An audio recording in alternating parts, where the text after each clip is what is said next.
Hello, welcome to a special presentation of History Matters. I am Jay Coombs. History Matters is a series of presentations sponsored by the Isothermal Community College Library. Special thanks to library specialist Kathy Webb. She has not only organized this project, but she has assembled the History Matters planning team. They have not only put together an exciting program this season, but they are already planning on season number 2 next year. Now, the programs are normally held in the library auditorium here on the campus of Isothermal Community College. They are held on a monthly basis, usually the first Thursday of each month, and they usually begin around 6:30 in the evening. Now, you can learn more about upcoming History Matters presentations by visiting the Isothermal Community College website or by contacting Kathy Webb directly at the Isothermal Community College Library. Well, back in September, we had our kickoff event. It was called Famous Faces in Local Places. We enjoyed a number of presentations that evening, and the video of the entire program is available here on the Isothermal Community College YouTube channel. If you were not able to attend, or if you have not seen it, I highly encourage you. I think you will find it to be interesting, informative, and entertaining as well. Our program that night ran a bit longer than expected. A couple of our scheduled presenters, well, they graciously postponed their presentations until a future date. Today, I'm joined by the Honorable Walter Dalton. Mr. Dalton's resume is impressive, to say the least. He had a very impressive and successful career in law, working as an attorney. In 1997, he entered the world of politics. He served 6 terms, that's 12 years, as a North Carolina state senator. He also served 1 term, 4 years, as the North Carolina lieutenant governor, and he also was a candidate for governor. Then Mr. Dalton moved into the world of education. He taught at Gardner-Webb University, and he was assistant to the college president. He is also the former president of Isothermal Community College. Walter, welcome to History Matters. Well, thank you, Jay. It's my pleasure to be here and to be with you. And I do want to take this opportunity to thank Kathy and the college library and her team. I think this History Matters series is very, very good and an asset for the community, so thank you. Let's think back a few years. Walter Dalton grew up a native of Rutherford County as a high school teenager. What were some of the career goals that you considered or even thought about? As a high school teenager, I don't know that I thought about any career goals. I mean, I wanted to quarterback the Washington Redskins at that time, you know, that type of thing. When you're a teenager, you don't know what the real world is like. But I knew I wanted to go on to college. My mother had the agenda that I would go into the law. My father was a lawyer. He died when I was 8 years old. She very much wanted me to be a lawyer. I knew that was going to be tough. It wasn't easy to get into law school. I didn't want to disappoint her, so I resisted that for a long period of time. But I had a first cousin on my mother's side and a first cousin on my father's side that had both become lawyers. And over time, I would talk to them just happenstance, and they were very encouraging about law school and the practice of law. So I think that's where I gravitated into the law. I actually was a business major at Carolina and worked for a bank a year before I went back to law school. But ultimately, I fulfilled my mother's dream, and I think in doing so, I really fulfilled my own dream.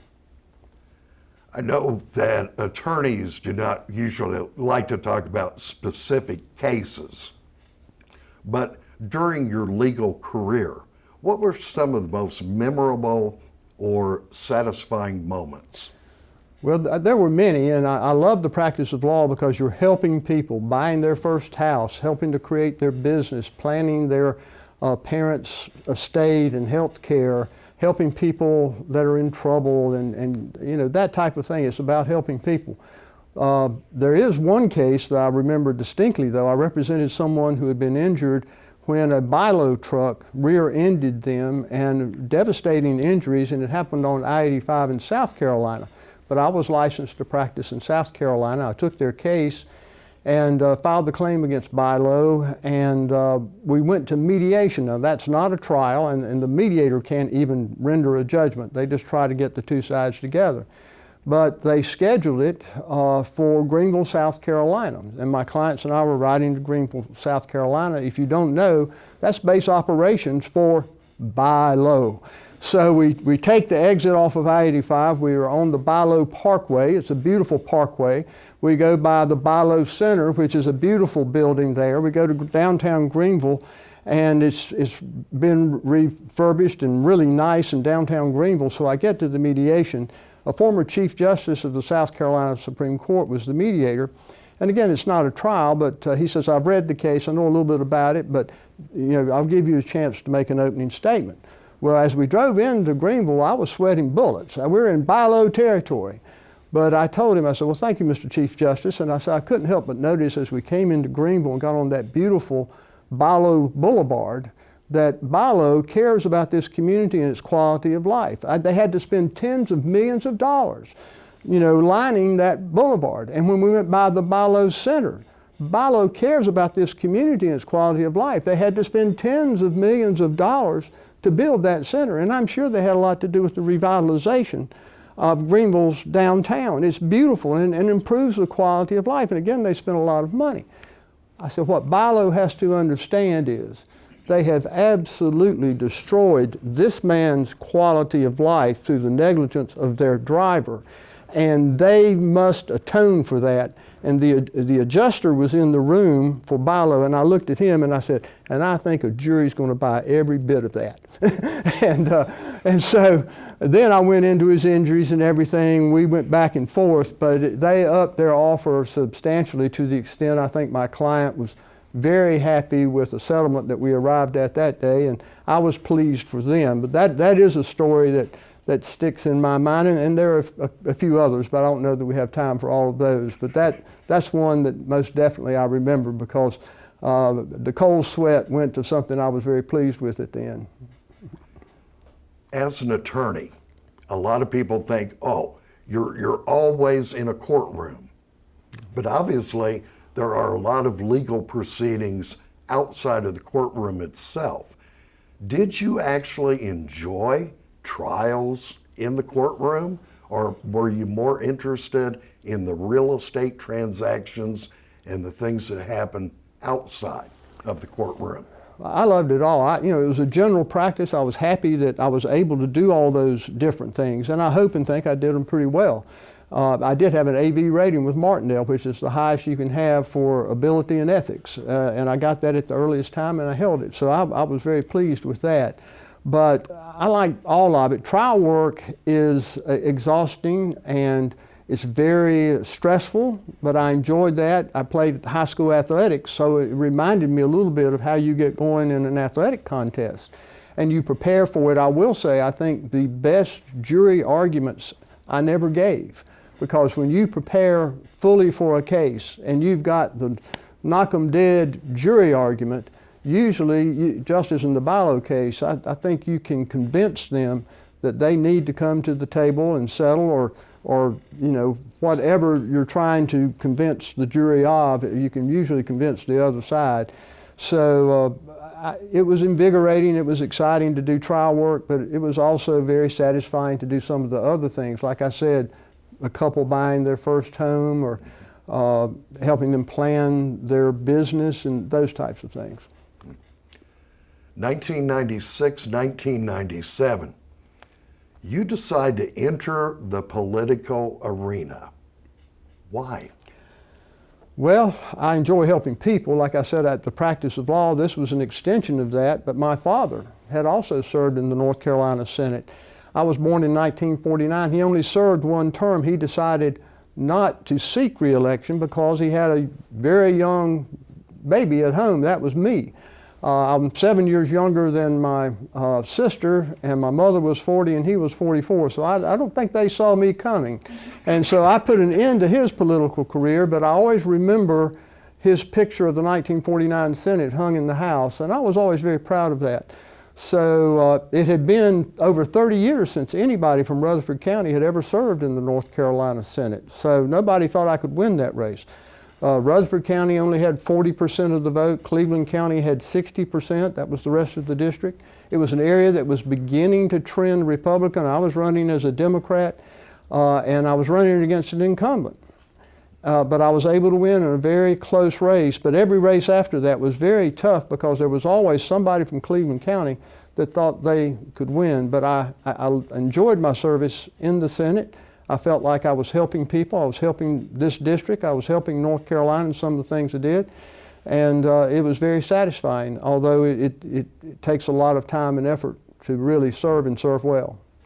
You served 6 terms. That's correct. 12 years in the North Carolina Senate. Yeah. Take us back to day one, the very first time you walked into the building in Raleigh. What were your impressions? Well, I'm going to take you back a little further than that, because I think what you're asking, when did it really hit you, the magnitude of what was going on?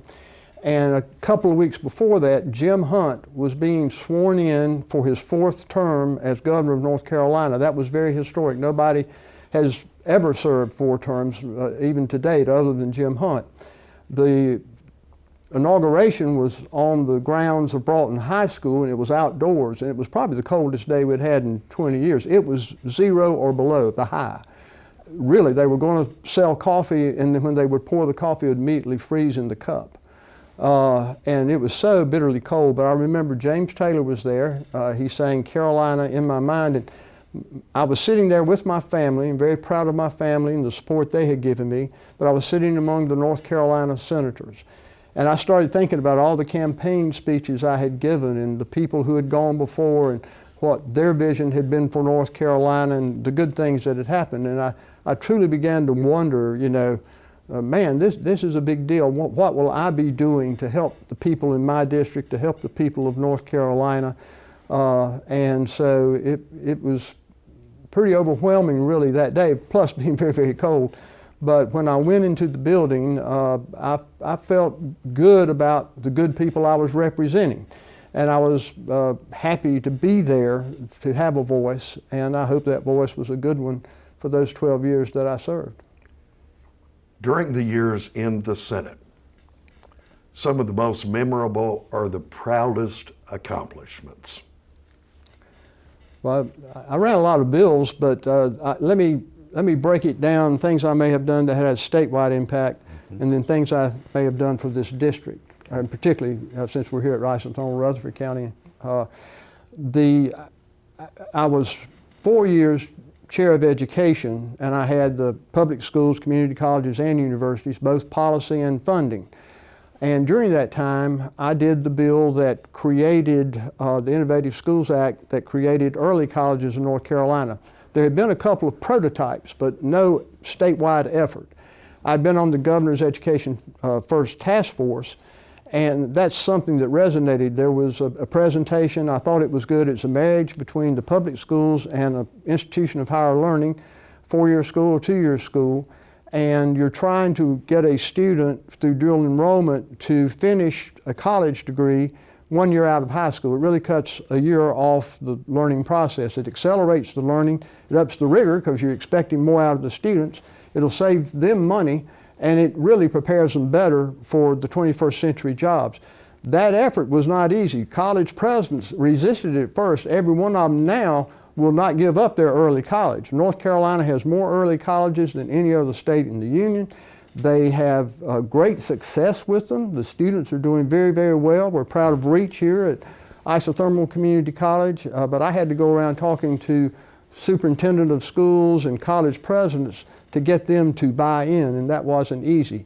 I was also chair of education when we did a $3.1 billion higher education bond, and community colleges were not in that to begin with, but I think I was instrumental, among others, in getting that done. That was Senator Basnight's vision, though, to do that big bond. It was the largest bond in the history of the United States at that time for higher education. And again, went around the state promoting that bond, and it was successful, and then renewed 15 years later when it was paid out. And Senator Basnight also, when his wife died of cancer, he wanted to put more funding into cancer research and facilities at UNC Hospital. He would tell the story of how his wife sat there in a room with a 7-foot ceiling and exposed pipes right next to somebody else with chemo in their arm. And he said, this is a world-class cancer research center, but it's not a world-class facility. So we put money out there for cancer research and for the facilities. And when they cut the ribbon, Dr. Shelley Earp, who is head of that cancer hospital, Library Cancer Hospital, came over with his part of the ribbon with some scissors and cut it and gave me part of that ribbon, and I put that in a case.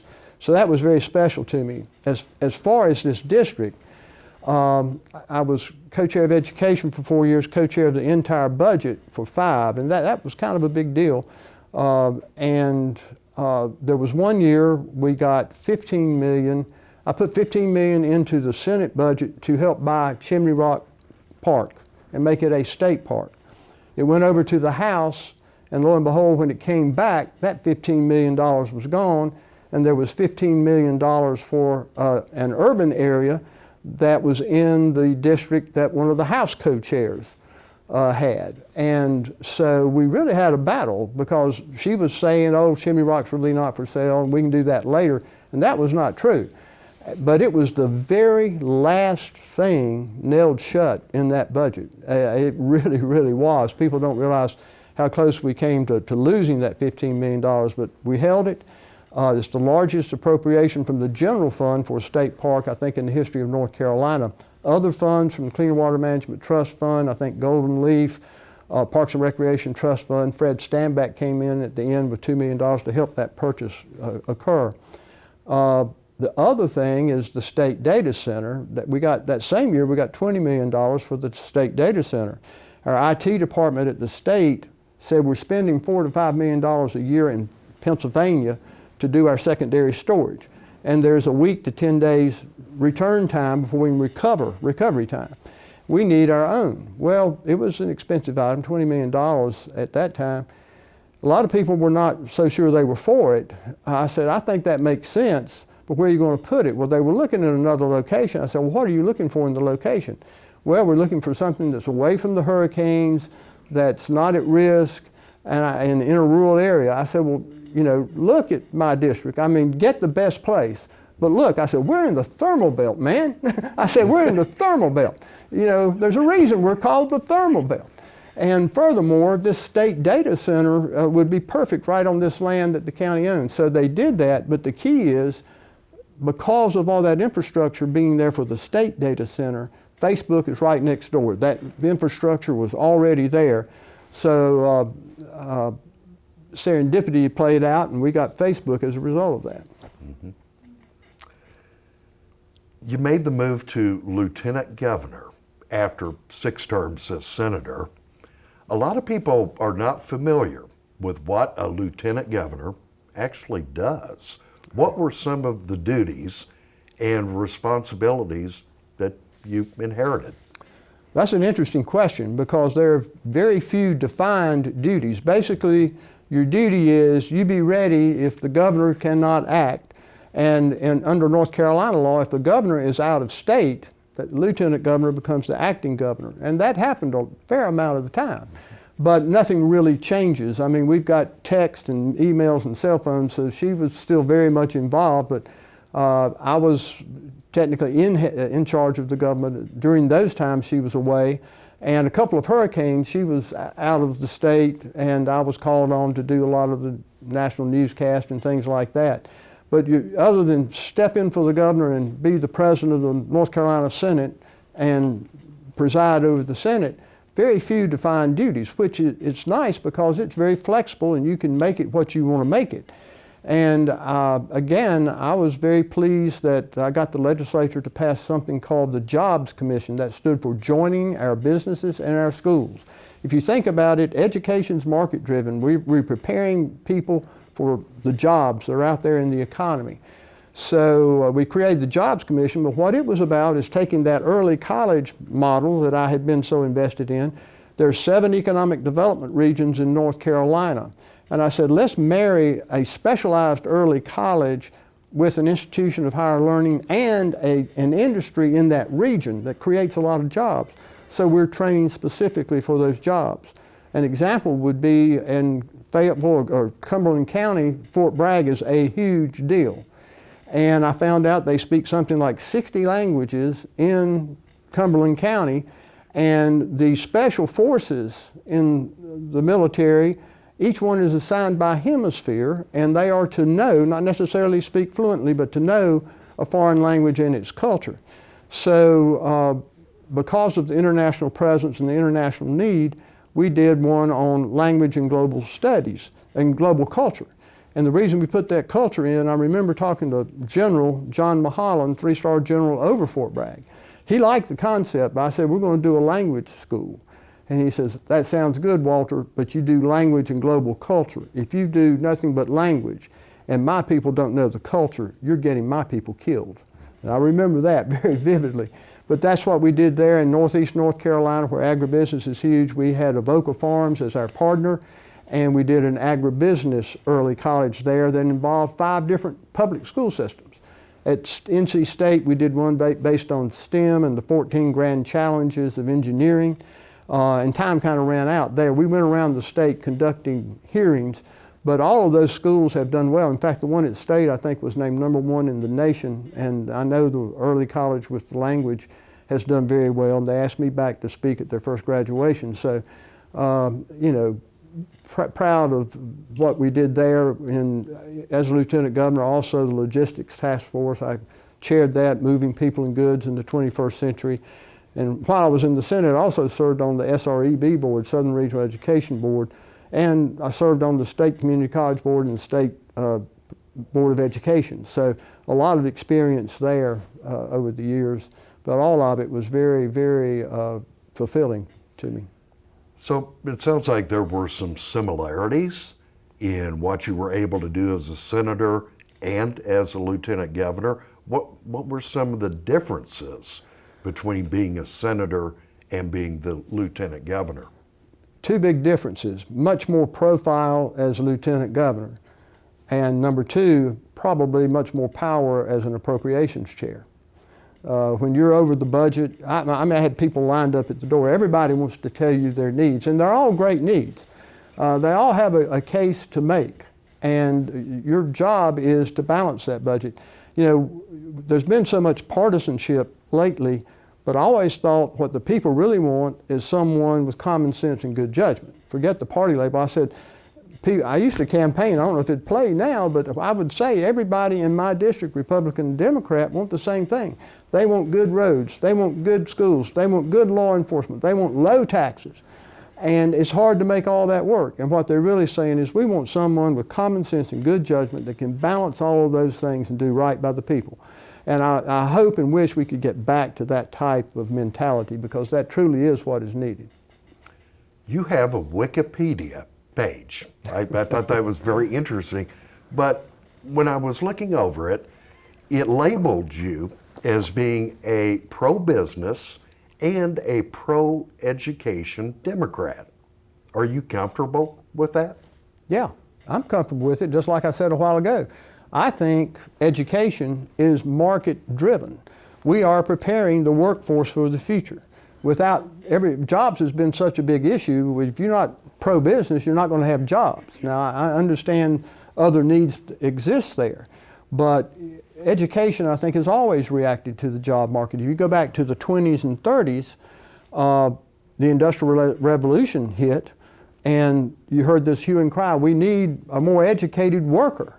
So they made high school mandatory, but you didn't have mandatory high school back in the 20s and 30s, other than it began then.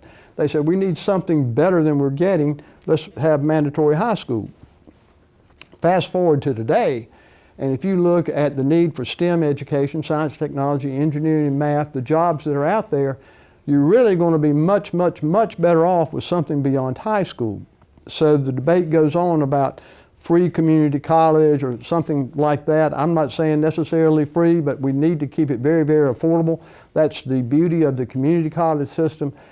If we are going to be the #1 economy in the world, and we better be, because if we lose that, we lose the best military, we lose the best jobs and all of that.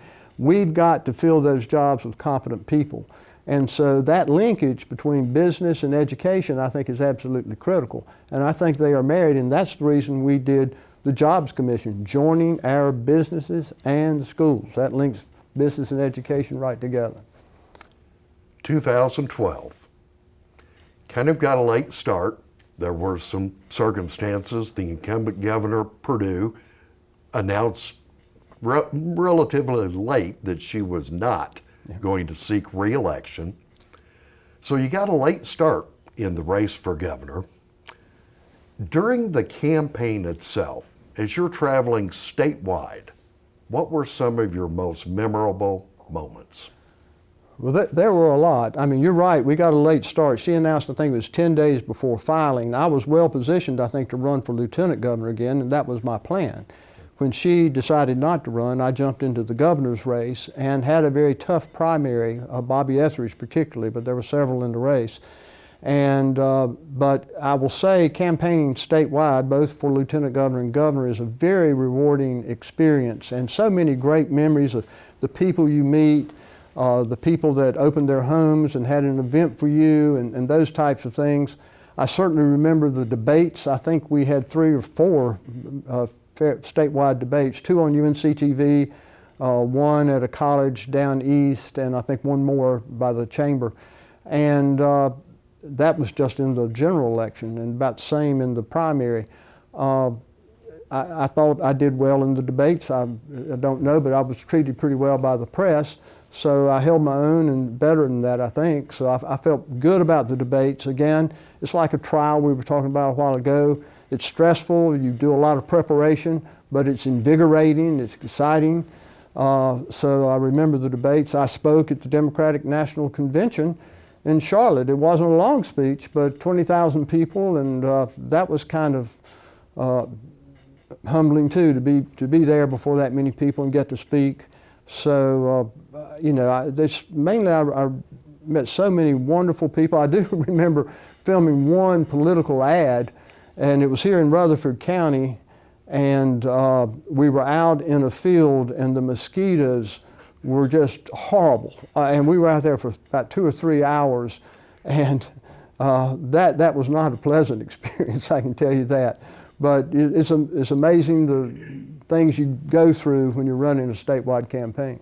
So you went from the bitter 0-degree cold of being sworn in as a state senator, and then you turn that right around, running for governor, getting eaten alive by mosquitoes. Absolutely, and I can remember being in Stokes County where it was 110 degrees for a rally, and my opponent, I think that was actually in the lieutenant governor's race, but one of my opponents who was from that area spoke for seemed like 30 minutes, and everybody was, you know, just about ready to fall out. The heat was so bad. I spoke maybe for 5 and got their vote, I think, because I realized this is not good. Being a media person, I have to ask, during your years in politics, what were your relations like with the news media? I think they were very good. I got to know most of the reporters. Back then, PBS, UNC TV, would do an interview each week with a legislator or a public official. And even when I was in the Senate, I was on a lot of those shows. And Kelly McCullen and some of the others that would handle those shows, I think they enjoyed having me as a guest, and I enjoyed being their guest because we were talking about things that were important to the state and for the people. I enjoyed it. Usually they would have a Republican and a Democrat, and became good friends with Pat Ballantyne, who was the gubernatorial candidate on the Republican side, because of our appearance on PBS. The AP reporters, Scott Mooneyham and some others. They've gone on to other things now, but I enjoyed working with the press, and always found it challenging. I realized you had to be on your P's and Q's. They were going to try to ask you every now and then a question that came out of the blue. Could they get you? And I tried to be ready for those types of things. Do you miss political life? And you're still a relatively young man. Have you ever considered getting back into an elected office? No. Immediately after that race, I thought, well, I'll get in this thing again. But I'm 73 years old, so that's not a particularly young man right now. And of course, it looks like politicians are getting older and older. But once I went to work for Gardner Webb after the governor's race, and got into education, then became president here at Isothermal, I felt very at home and comfortable. And so I did not see getting back into politics. And politics was changing too at the time. Are there things I miss? Yeah. I mean, I miss the interplay with the people, with my fellow senators and the legislators, the interplay with the press. That was kind of fun sometimes. Do I miss driving back and forth to Raleigh each and every week often? Somebody said I'd driven to the moon and back twice by the time I'd finished my 12 years in the Senate. No, that was tough. People don't realize what you do give up and what your family sacrifices. I've got to give a shout out to my wife Lucille and my children. They sacrifice also.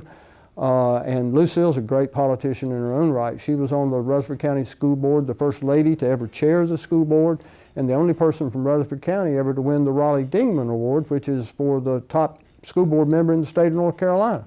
So she understood the politics. And I will say this, when I was tired and when I would question something or we don't need to do that, she might say, yes, we do. Yes, we do. You need to do that. So they were great. But it's like anything. You've got great remembrances.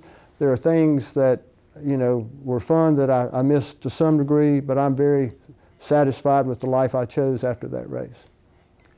And why did you decide to move?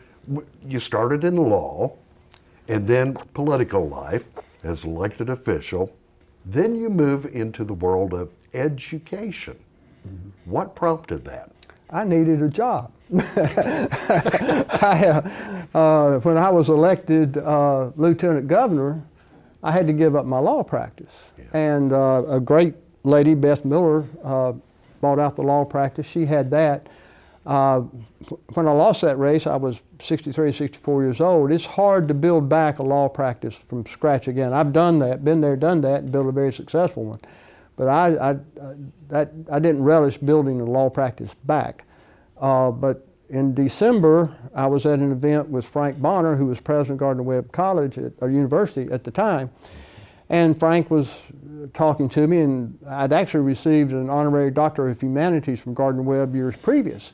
And he asked what I was doing and what were my plans, and he said, well, we've got a course called Southern Politics, and I just lost the professor.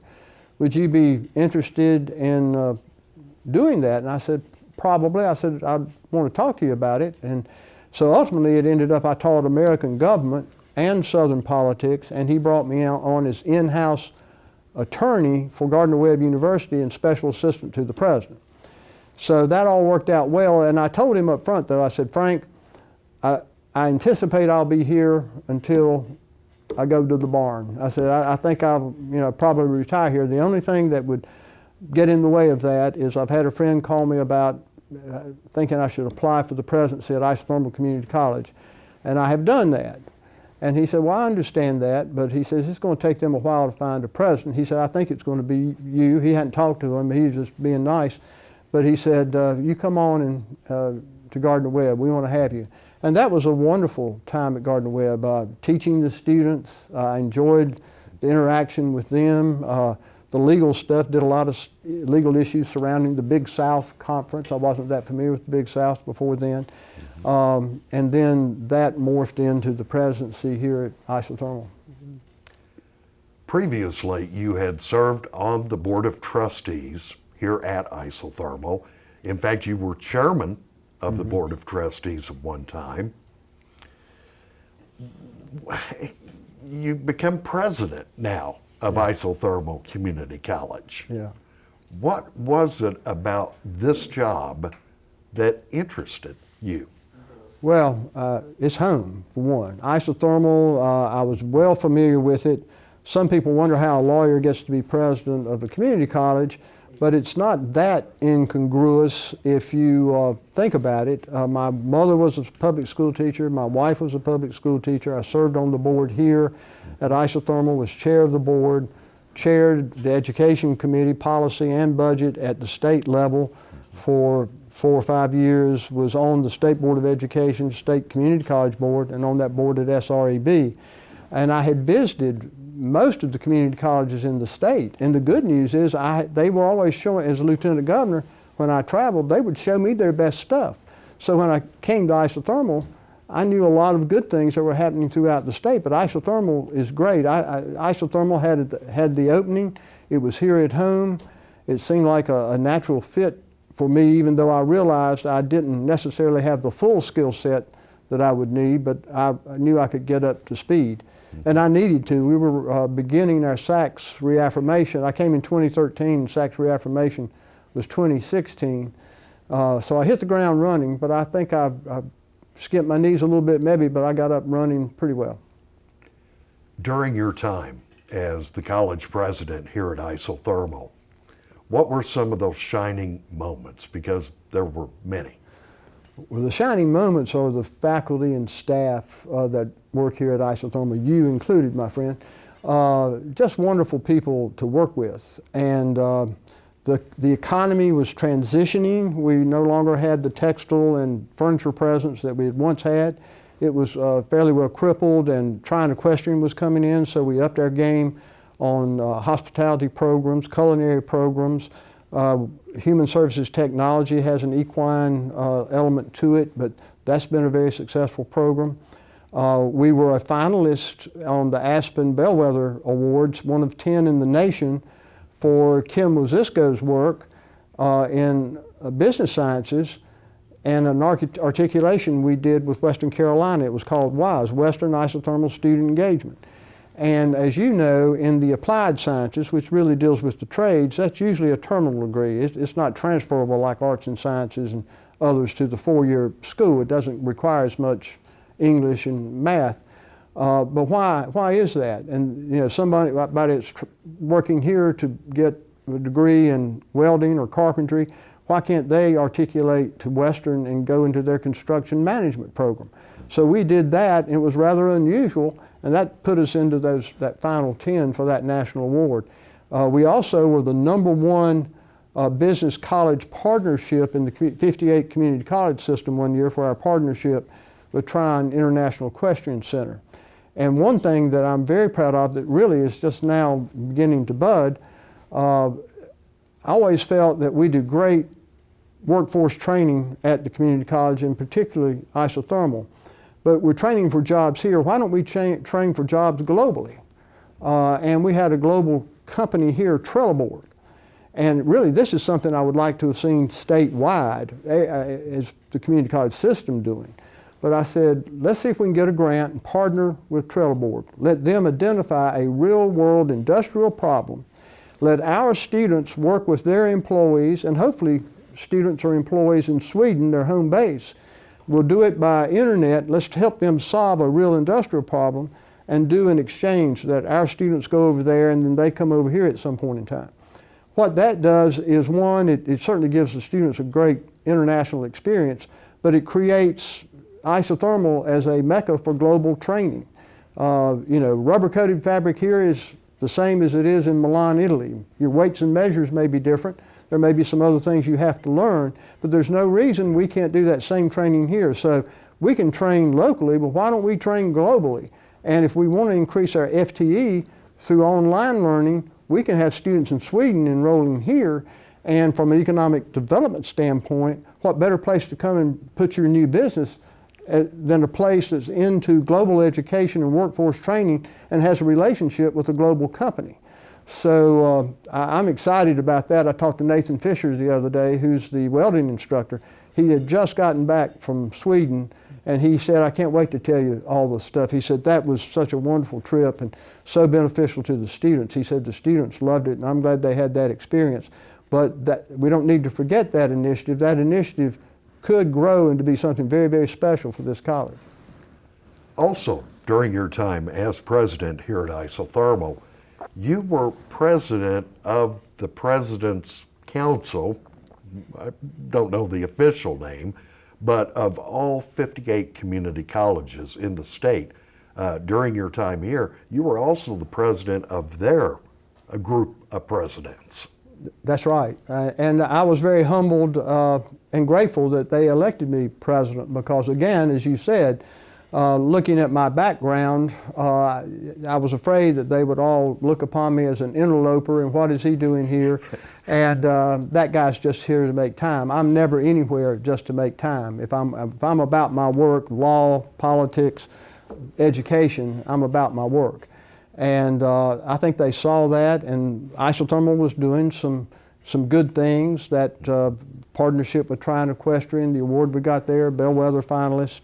We held the convention here the year before I became president at Isothermal, the first time Isothermal had hosted the 58 presidents across the state. And this, is, I believe, is the most beautiful campus of the all 58. It's not the largest, but it is very beautiful.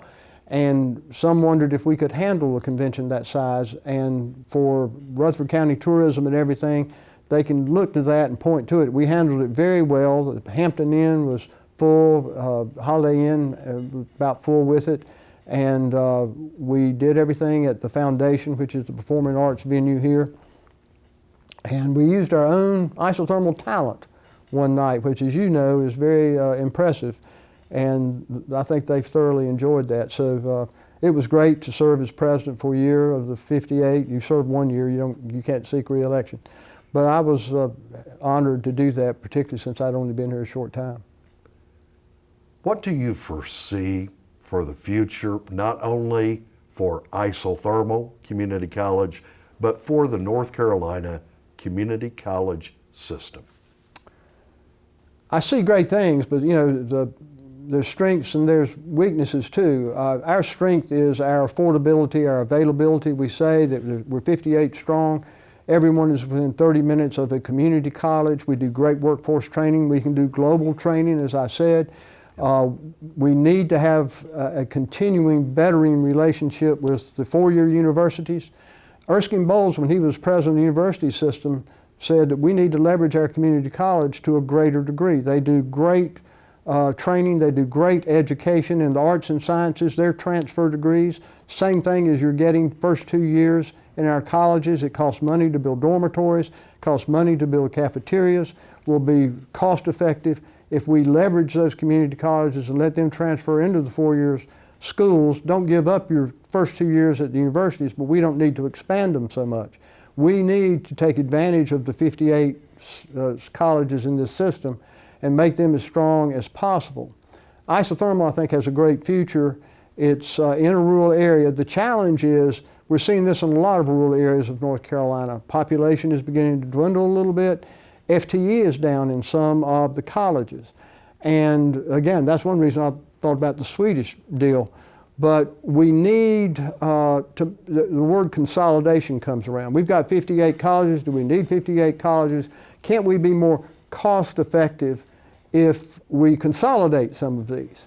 Be very, very careful about that, because it's not all about cost effective. It's about educating students to get that job, and it's about getting students in the door to get that education. And that's where the word community comes in. And I'll use an example. Good or bad, you're seeing a lot of hospital mergers, and I can understand that.